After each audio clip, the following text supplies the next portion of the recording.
Okay, we are at the Eldorado in Reno, Nevada, in room 2217. It's on the 22nd floor. So let me give you a quick tour here.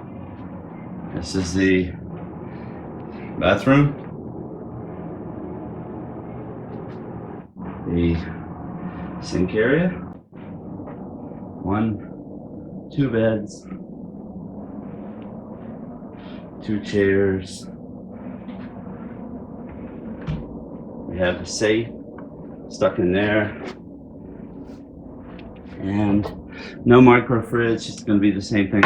Oh, I'm sorry, I was wrong. We have the micro fridge put over here. A couple of bottles of water here for us. Flat panel TVs. Let me see if I can give you a view out the window. There is Reno. It's the first time we've been to Reno, so ta-da, welcome to Reno. Okay, so that's pretty much it. Seems to be clean. If I have any other issues with the room during we're only here one night, I will put it down in the description section on this. All right, thanks everybody, bye.